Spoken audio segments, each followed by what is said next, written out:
The Big Lebowski's overall tone is lighthearted. However, the tension and severity of the film's thickening plotline, as well as its overall themes, are still made clear to the audience. The primary protagonist, the dude, is an easygoing man who bowls in his free time, something he has an abundance of. He's the polar opposite to whom he's confused with, highly achieved billionaire of the same name, Jeffrey Lebowski. This confusion has him shaken down in his own home for money owed by the Big Lebowski's wife. This dynamic sets the tone of one of the central themes of the film, the contrast between living peacefully unemployed and unhappily successful. While a sense of urgency is still present and the stakes of the situation are established, it is given comedic value by Walter, the dude's best friend. Walter's character has an absurd way of thinking and always takes minor issues to the extreme. This is shown in scenes such as one where Walter pulls a firearm on a bowling opponent after he accidentally steps over the line. His outbursts often prompt the dude to shut down his over-the-top ideas, almost always to no avail. I will be focusing on the aftermath of Donnie's death, as this sequence most strikingly shows what has changed and what has stayed the same following the events of the story. Donnie functioned as a comic relief character before his passing. He was often berated by Dude and Walter for joining into conversations late and asking for the missing context. Were you listening to the dude's story? I was bowling. So you have no frame of reference here, Donnie. You're like a child who wanders in the middle of a movie and wants to know... Walter, what's the point, man? There's no reason. Here's my point, dude. Donnie passed from a shock-induced heart attack he had amidst a parking lot brawl between Dude, Walter, and himself against three men associated with the antagonists. In this scene, Walter and the Dude are spreading the ashes of Donnie into the Pacific Ocean. Walter comes into frame first with the tub of ashes in hand as the Dude follows. The casual attire, as well as the vessel for the ashes being a coffee tin, highlights their financial instability. Noticeably, they are the only two people that have come to honor Donnie's passing. Donnie's family or other friends are rarely ever mentioned. All this frames Donnie's life as lonely, but simple. Walter attempts a eulogy. Donnie was a good bowler and a good man. He was one of us. He was a man who loved the outdoors and bowling. And as a surfer, he explored the beaches of Southern California from La Jolla to Leo Carrillo. This is the first time Donnie's joy of surfing was mentioned. And up to Pismo. He died. He died as so many young men of his generation before his time. In your wisdom, Lord. When speaking about him being taken too early as a young man, he goes on a brief tangent about lost soldiers in the Vietnam War, something he brings up regularly. The shot changes the dude's reaction, displaying an irritated, grieving expression in silent response to Walter's incompetence. Donnie who loved bowling. And so, Theodore Donald Karabatsos,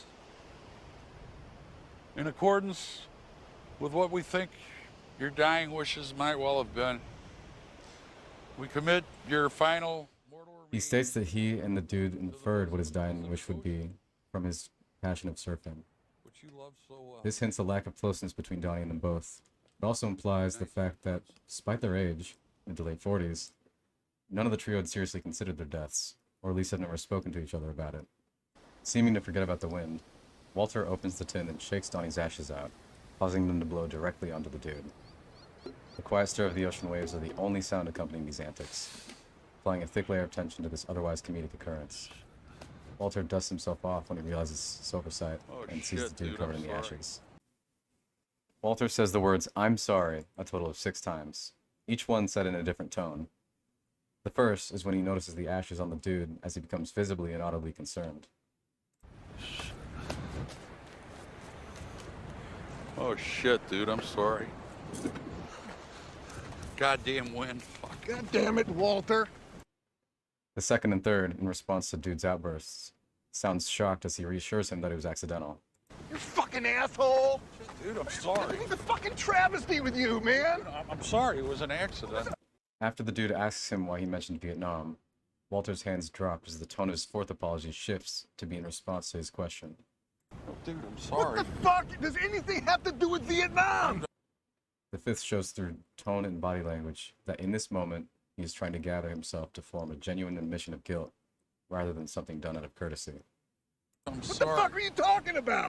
He succeeds in doing so on the 6th. Dude, I'm sorry. Fucking...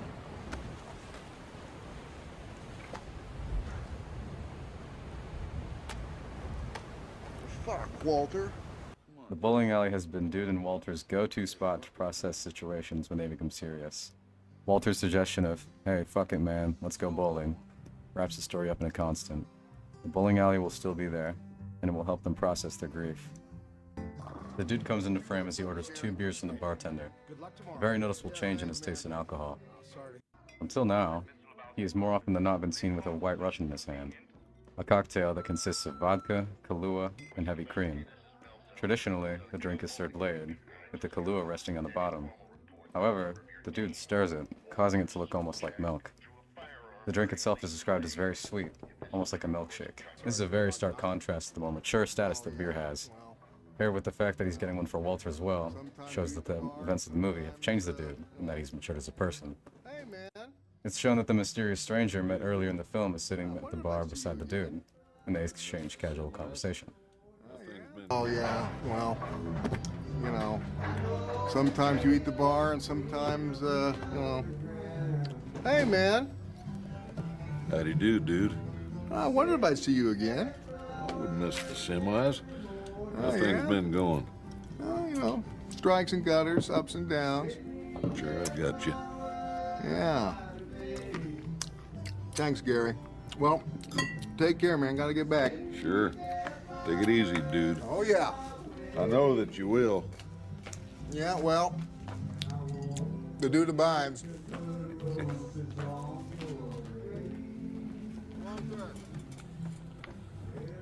The dude abides. Once the stranger is left to himself, his eyes lock into the camera, revealing his omniscience. He can see the viewer. I will let the closing monologue speak for itself. I don't know about you, but I take comfort in that.